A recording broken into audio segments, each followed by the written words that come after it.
তামিলনাড়ুর মুখ্যমন্ত্রী হিসেবে শপথ নিলেন টিভিকে প্রধান বিজয় থালাপতি। 234 আসনের তামিলনাড়ু বিধানসভায় সরকার গঠনের জন্য প্রয়োজন ছিল 118টি আসনের। Congress, CPIM, CPI, VCK, IUML এর সঙ্গে জোট বেঁধে 118 ম্যাজিক ফিগারে পৌঁছয় বিজয়ের দল।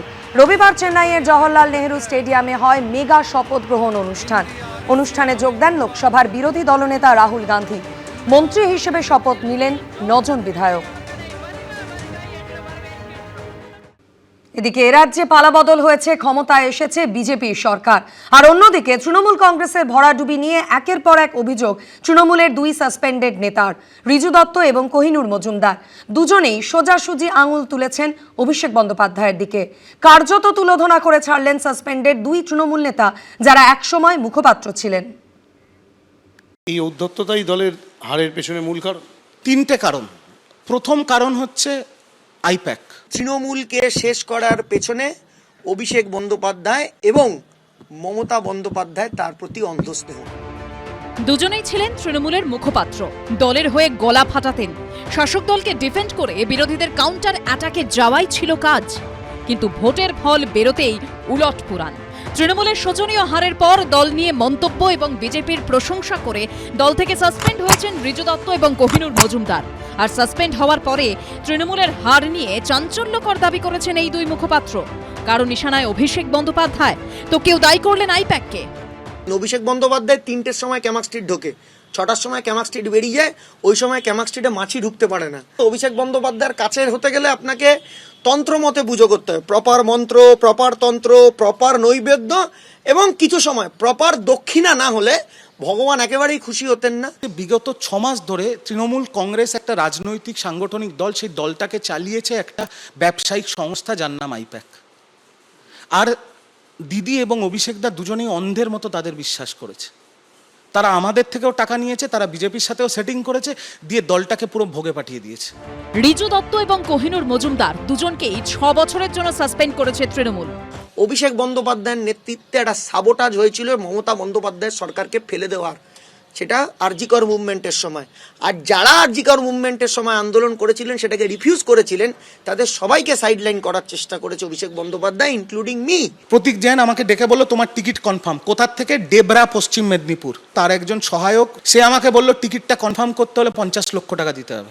ধরুন একটা বিধানসভায় 4 জন স্বপ্ন দেখছে বিধায়ক হবে, ওরা 4 জনকেই গিয়ে বলতো তোমরা বিধায়ক হবে বলে, যার কোনো চান্স নেই তার থেকে নিত 20 লাখ টাকা, আর যার যে হচ্ছে তার থেকে নিত 50 লাখ টাকা। তাহলে এরকম 4 জনের থেকে 1 কোটি টাকা তো একটা বিধানসভা থেকে উঠে গেল। টাকার বিনিময়ে টিকিট বিক্রি থেকে মহিলাদের উপর অত্যাচারের অভিযোগ তুলেছেন সাসপেন্ডেড এই 2 নেতা। মমতা ব্যানার্জির তৈরি করা তৃণমূল, সিপিএম এর কাছে মার খাওয়া তৃণমূল, এই তৃণমূলকে শেষ করেছে একমাত্র হঠাৎ করে প্যারাশুট থেকে নেমে, তার নাম অভিষেক বন্দ্যোপাধ্যায়। যেটা 10 লাখ, 20 লাখ, 50 লাখ ব্লকের সভাপতি হবে বলে, জেলার সভাপতি হবে, প্রার্থী হবে বলে, সেইটা অত্যন্ত উচ্চ স্তরে গেছে। ওটা তো ফিল্টারেশন প্রসেস, তাকে তো ওটা অনৈতিকভাবে কালেক্ট করতে হবে। সো দিস ফিল্টারেশন প্রসেস, এইটা তৃণমূল কংগ্রেসকে তো প্রশ্নচিহ্নের মধ্যে ফেলেছে। যে ব্লক প্রেসিডেন্ট হবে সেটাকে তো টাকাটা, মালটা তুলে এনে দিতে হবে। এরা সাধারণ মানুষের থেকে যা তোলাবাজি করেছে তার এটা ফল। আর সর্বোপরি কারণ মহিলা সম্মান। আমরা ভাবতাম 1500 টাকা দিচ্ছি, সব বাংলার মা বোনেরা দিদিকে ভোট দেবে। ব্লক সভাপতি এবং তার নিচের স্তরের তৃণমূলের নেতাদের হাতে বাংলার হিন্দু মহিলারা দিনের পর দিন, মাসের পর মাস, বছরের পর বছর অত্যাচারিত। রাজনীতি না করাই অভিষেকের সমস্ত টিম। তো রাজনীতি যাদের মধ্যে নেই, যারা শুধু ক্ষমতার দেখে ছুটেছে ক্ষমতার পেছনে, তো এরাও যেরকম, তৃণমূলও সেরকম। এরা অতিপক্ষ ছোড়া সব। তো সুতরাং এখন এত কিছু বড় বড় লেকচার মেনেছে, এই মারের ভয় এখন এই সমস্ত তৃণমূলের বিরুদ্ধে বলছে। ভোটের ফল বেরোনোর পর সোশ্যাল মিডিয়ায় একটি ভিডিও প্রকাশ করেন রিজু দত্ত। সেখানে বিজেপির প্রশংসা শোনা যায় তার গলায়। এদিনও বিজেপির উচ্ছ্বসিত প্রশংসা শোনা গেছে তার গলায়। হিন্দোলদের রিপোর্ট, এবিপি আনন্দ। বদলের পশ্চিমবঙ্গে পোস্টাল ব্যালটেও জোর ধাক্কা খেয়েছে তৃণমূল, সেখানেও স্পষ্ট প্রতিষ্ঠান বিরোধিতা। এই কথা বলছে নির্বাচন কমিশনের পরিসংখ্যান। কমিশন সূত্রে খবর, পোস্টাল ব্যালটে মোট ভোটের 80%ই গেছে তৃণমূলের বিপক্ষে। বেশিরভাগ আসনেই ধাক্কা খেয়েছে তারা। যে কর্মচারী সমাজ একদম উজাড় করে এই যে বিজেপিকে পোস্টাল ব্যালটে ভোট দিয়েছে, এর মধ্যে কোনো কিন্তু নেই। যে সরকার দিয়ে দিতে পারে না তার ক্ষমতায় থাকার অধিকার নেই, কর্মচারীরা সেটাই মেনে ওনাকে নামিয়ে দিয়েছেন পোস্টাল ব্যালটের মাধ্যমে। 26-এর ঐতিহাসিক ভোটে রাজনৈতিক পালাবদল হয়েছে রাজ্যে। পশ্চিমবঙ্গে প্রথমবারের জন্য ক্ষমতায় এসেছে বিজেপি। মোট ভোটের প্রায় 46% পেয়েছে বিজেপি। সেখানে তৃণমূলকে থামতে হয়েছে প্রায় 41% ভোট পেয়ে। নির্বাচন কমিশনের পরিসংখ্যান বলছে, বদলের পশ্চিম বাংলায় পোস্টাল ব্যালটেও জোর ধাক্কা খেয়েছে তৃণমূল। সেখানেও স্পষ্ট প্রতিষ্ঠান বিরোধিতা। কমিশন সূত্রে খবর, পোস্টাল ব্যালটে মোট ভোটের 80%ই গেছে তৃণমূলের বিপক্ষে। বেশিরভাগ আসনেই ধাক্কা খেয়েছে তারা। তবে 26-এর ভোটের ভরকেন্দ্র ভবানীপুরে 9টি পোস্টাল ভোটে এগিয়েছিলেন মমতা বন্দ্যোপাধ্যায়। তিনি পেয়েছেন 463টি ভোট। শুভেন্দু অধিকারী পেয়েছেন 454টি। যাদবপুর বিধানসভা কেন্দ্রে বিজেপির ঝুলিতে গিয়েছে 975টি পোস্টাল ভোট। সেখানে তৃণমূল 696 এবং সিপিএম পেয়েছে 625টি পোস্টাল ভোট। রাসবিহারী কেন্দ্রে পোস্টাল ব্যালটের ভোটে বিজেপির স্বপন দাশগুপ্ত পেয়েছেন 725টি ভোট। তৃণমূলের দেবাশিস কুমার পেয়েছেন 592টি ভোট। বিধাননগরে তৃণমূলের সুজিত বসু পোস্টাল ব্যালটে ভোট পেয়েছেন 567টি ভোট। বিজেপির শারদত্ত মুখোপাধ্যায় পেয়েছেন 792টি। এই সবকটি কেন্দ্রেই তৃণমূলকে হারিয়ে জয়ী হয়েছে বিজেপি। মাননীয় প্রধানমন্ত্রী, মাননীয় স্বরাষ্ট্রমন্ত্রী মানে দেশের, তারা এসে বারবার বলেছে যে আমরা নির্দিষ্ট নিয়ম মতো দিয়ে দেব এবং 45 দিনের মধ্যে বেতন কমিশন ঘোষণা করব।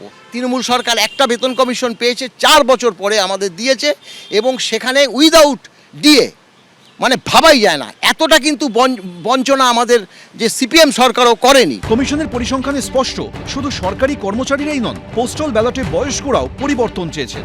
নন্দীগ্রাম আসনে শুভেন্দু অধিকারী পেয়েছেন 1332টি পোস্টাল ভোট। তৃণমূলের পবিত্র কর পেয়েছেন 899টি। কামারহাটিতে তৃণমূলের মদন মিত্র পেয়েছেন 324টি। বিজেপির ঝুলিতে গেছে 510টি পোস্টাল ভোট।